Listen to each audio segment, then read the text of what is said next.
This is Alec. And this is Jack. Welcome to another episode of Smith and Scholar. Smith and Scholar is a multimedia project dedicated to promoting and encouraging young men to pursue and live the good life.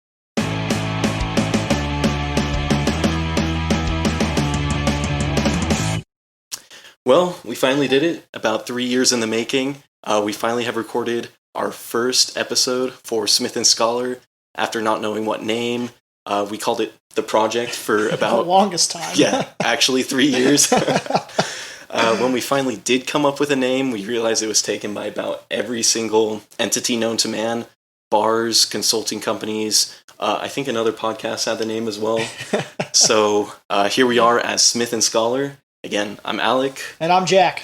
And today we're really just going to describe who we are, where we're coming from, so that you have a little better idea what to expect. And at the end, we will give you a little taste of what to see, in the future, what's coming. So, Jack, why don't you go ahead and start us off? Let us know who you are. Yeah, absolutely. So, as you are well aware now, I'm Jack. I'm a law student here in Houston, Texas. I'm 25.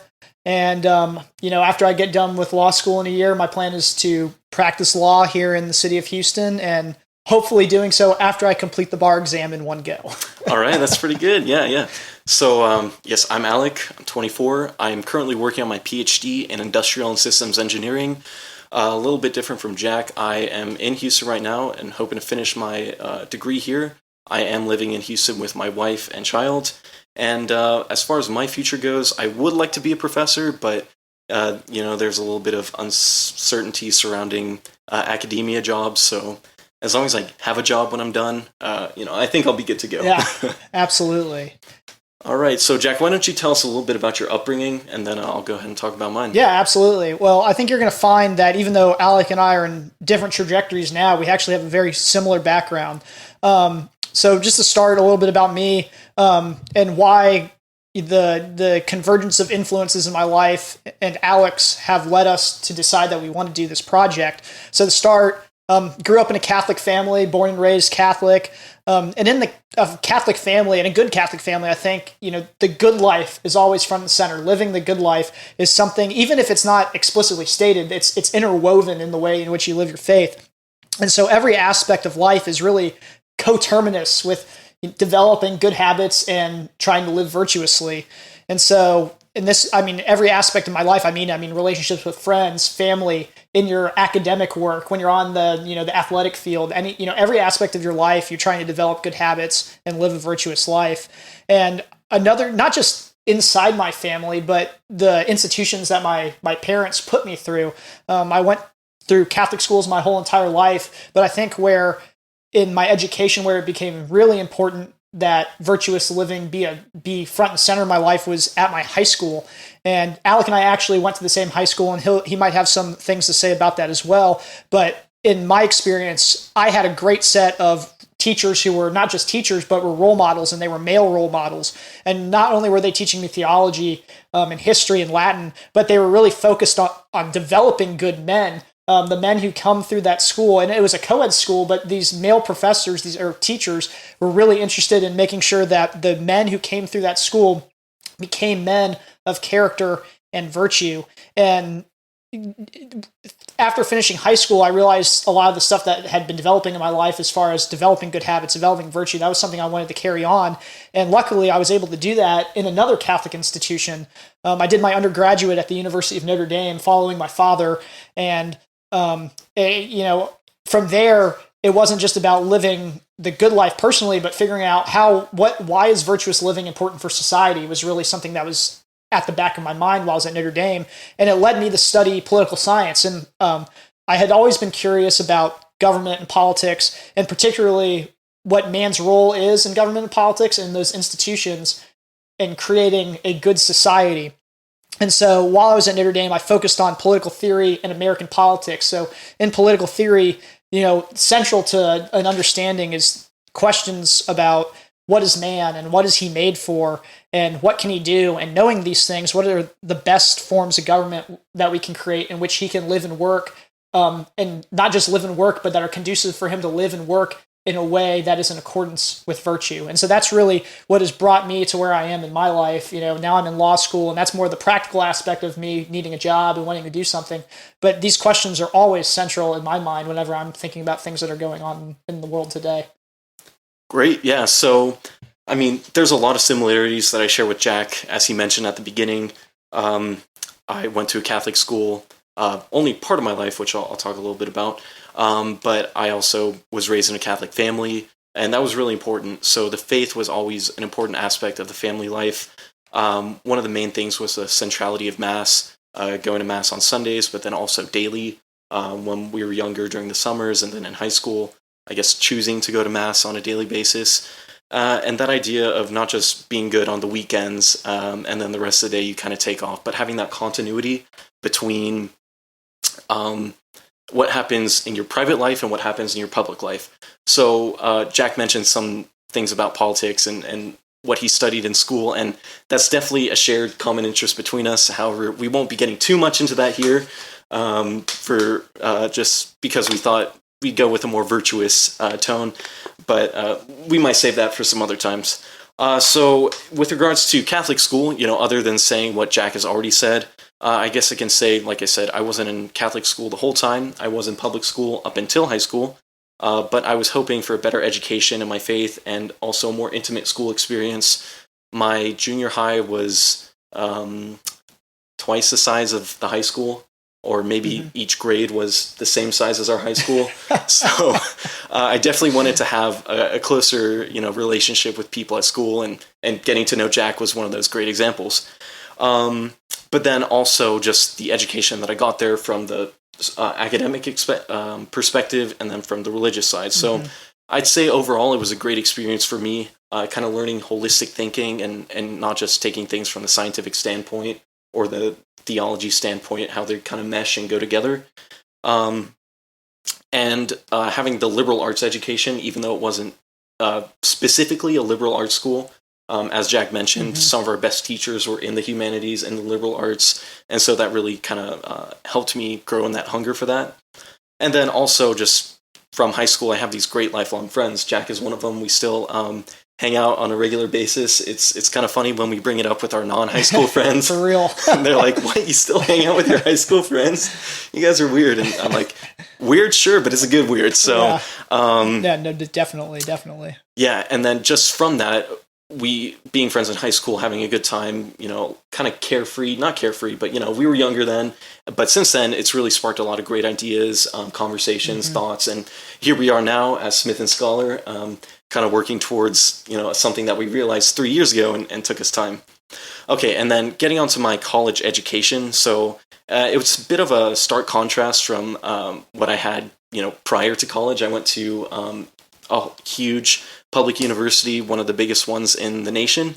And to say, just a little more personal, like I struggled in my first year due to the kind of drastic change and going from the small school mentality, knowing all my teachers, knowing everybody there, and then kind of struggling with academics. I did want to quit and actually go to a liberal arts school or study liberal arts. But I'm actually in the STEM field, like I mentioned, PhD in industrial engineering. I stuck through it. But it's kind of funny because it's often considered the soft engineering because there's less calculations and math. It's more focused on the people and management and stuff like that. But also the key term being industrial engineering, it's actually industrial and systems engineering, which does take into account the whole experience. So it's not just the individual parts, but it's how everything kind of works together. So I try to take this approach now to all my problem solving, not just engineering, but life and whatnot. So speaking of life, why don't we go ahead and go into kind of what we're doing now? We talked about it at the beginning, but Jack, what are you doing right now specifically? Yeah, absolutely, Alec. Well, I'm about to start my last year of law school, actually, at the University of Texas, and very, very excited about that. Like I said, I'm hoping, one shot at the bar, I'm going to pass, and I'll enter into private practice. But like I said, I've always had this interest in government and politics, and since, probably high school, I've always had a real interest in possibly running for office. Yes, Jack made it very clear well, when I met him in ninth grade, that he was going to be the president one day. So maybe we can hold him accountable to that. All the audience and everybody who comes along. We'll see. We'll see. And I think one of the reasons, that public office has always struck me as something that I'd be interested in, kind of goes back to one of my teachers in high school, actually a Latin teacher, and learning about some of the ancient orators and politicians like Cicero, in particular Cicero, and how there's and Alec mentioned this earlier, the continuity between public and private life. And I think there's really a lot of room. We need more politicians who, have this continuity. There's no distinction between private and public life when it comes to living a life of virtue. And so that's always something that I've seen. And so I always think that, we should always strive to live a life of virtue, whether that's just your family or in your community, in the polis, the society in which you live in, the city. And so that's my hope, is as a founding member of Smith and Scholar, that I can share some of the knowledge and wisdom, though it's very, very much, it's not a lot, but I have a little We don't bit. presume to be sage scholars. No, not at all. Although the name might suggest otherwise. But being someone who's had these experiences, I think my hope is really to use my experience to help and promote and encourage young men to pursue the good life and to pursue virtuous living. And Alec, what about you? Where are you now? Yeah, so like I mentioned, I'm pursuing my PhD in industrial and systems engineering. Specifically within that, there's a lot of things that come to mind when you say industrial engineering. I'm in one of the more newer fields. It's more novel. It's human factors. Another way to say it is engineering psychology. And it's really the interaction of people with other people, machines, and systems. So that could be other groups of people or an interaction of machines and people. So it's kind of a complex system, and how do you deal with that? And some of these topics are quite interesting because it does deal with the person and how to interact in society and with other people, macroeconomics, for example. So, it might be an interesting topic for some other time. Absolutely. And then, like I mentioned, I do hope to be a professor one day. I do enjoy the research process and the impactful work, like the realizable outcomes, especially in the human factors, because the human is central. Not to put down chemistry or mechanical engineering, where it might be more focused on chemical compounds or the way that some gears work. But when you can see human lives saved or human lives improved, then there's something along that gives you a real sense of motivation and encouragement.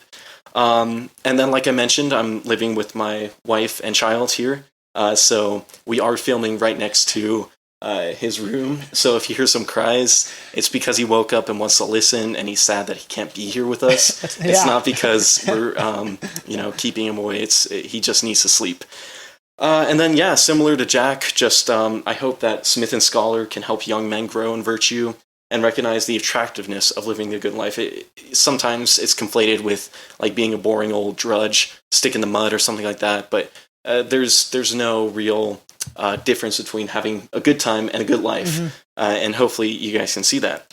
So maybe let's talk a little bit about what this is, like what our vision is. So Jack? Yeah, absolutely. So we imagine, and this has kind of been from the start, we imagine Smith and Scholar as a multimedia platform, and using this platform to encourage thinking and inspire action and leading others to living a good life. And don't worry, we plan to flesh out what we mean by the good life in later work.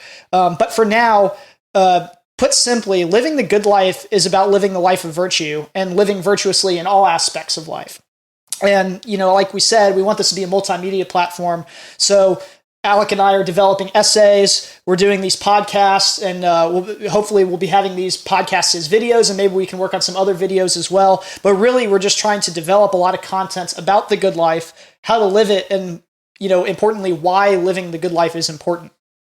Yeah, and then kind of speaking on the media, as you see, we have our podcast set up, or if you're listening, you don't see it, but you hear it. Hopefully the audio is of good quality. Hopefully the video is too. But for those who are watching, yes, it's a little bit in its nascent stages. Yes. But we do hope to improve as time progresses. Again, both being students, there's a lot of time that is taken away from the more important things like setting up for the podcast properly. Although we did our best, and not to say we're unprepared, but several occurrences did happen that led to some of this. a couple microphone stands breaking, a pop filter or two coming in the mail already broken. Tripod's broken. So, it's all about pushing forward, having the motivation, because we could have quit and said perseverance. Yeah. Perseverance. Although also prudence and maybe testing things out a little bit earlier and whatnot. But the whole point is we did want to push through, as Jack said, and get this done, because 3 years in the making, and it's time. Yeah, we can't let a few broken objects get in the way. You might see a new mic stand in the future for both of us. Luckily, hopefully. Yeah. Luckily, I have some equipment just from my interest in music lying around, but otherwise, it was a bleak picture. So, okay, aside from the media, just some other things to expect from us. So, as we mentioned, we're both Catholic, and it's because of this, not in spite of the fact that we're Catholic, that we recognize the call to live the good life, and that it's universal. It's not just designated to Catholics or Protestants, or it's not accessible by some other people of another sect or something. So, hopefully we can get that out of the way at the beginning. Catholic does mean universal. So it really is all about universality and making sure everybody's a part of this.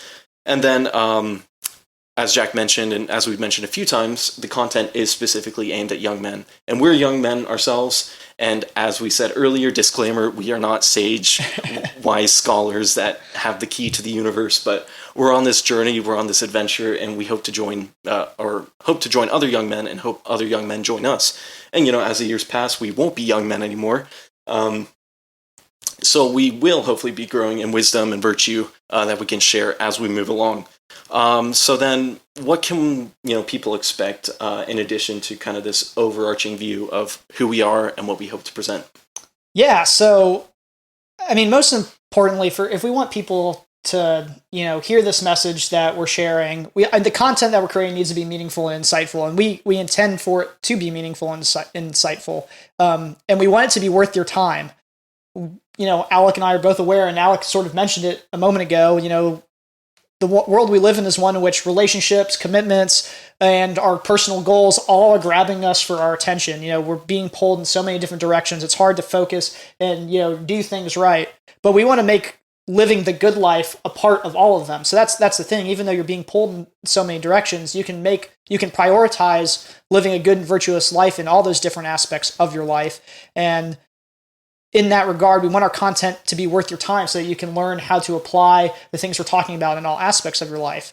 We want our content to be short, poignant, and accessible. We know, again, same thing. You guys have stuff to do. We have stuff to do. And we want it to be short, to the point, and, memorable. Yeah, although podcasts might be a little exclusive of that, because we do want to provide a little bit longer kind of discourse, dialogue, get people thinking. Now, what that does mean, though, short and to the point, might be 40 minutes, but that's because we are following a track in which we want to get somewhere, and not just 40 minutes rambling and incoherent nonsense. Right. Although that might happen. It may happen occasionally. But we do want to be prepared when we come to these, and so we do have a lot of thought put into them. And again, the meaningful content, not just saying like, oh, what do you want to talk about? Oh, let's talk about the virtues. Okay, let's talk about the virtues. No, we're going to be specific, intentional about what we're talking about and what we want you guys to hear and kind of be a part of. So along with that, we also encourage, further reading, further thinking, further discussion, and other ways to motivate this pursuit of virtue in all aspects of life. And when we say all aspects, we really do mean all aspects. It's not just, Absolutely. Again, like I mentioned, it's not just on the weekend when you're going to church, or it's not just when you're trying to impress your girlfriend's dad or something like that. It's with your family, it's with your friends, it's when you're alone, it's all the instances of your life. So, and then just kind of beyond that, where you can practice it, we can also see where it's practiced in kind of different things that we interact with in the world. We see this examples of virtue and living the good life, maybe in literature, art, films, music, just all different kinds of media. And so we also hope to tie those in somehow, pop media, pop culture, the good part. Yes. Not the everything. Virtuous parts. The virtuous parts. But yeah, finding virtue where it's at, and we're in the modern world, so, finding the world where it's at. So yeah. Yeah, definitely. And we, this is our set vision for now, but we know as we continue to do this and develop, we want to meet the needs of our viewers as well. And so, when you become part of our community, if you have suggestions, please reach out to us and let us know. And so that way we can talk about the things and research the things that are important to you, like in the areas of life in which you are interested in pursuing virtue and the good life. And we plan on having a website. We need to, at this point, we don't quite have a domain name yet, but we're working on it. And we'll share that information with you at a later date, and you'll be able to find all our content there. But we're going to have an essay up that will kind of be the splash page. And, when you come on this journey with us, we're going to recommend that you begin with our essay, An Introduction to the Good Life. We're also going to have a podcast on that, so you can tune in there as well. And yeah, absolutely. Alec, you have anything else? All I got to say is go live the good life.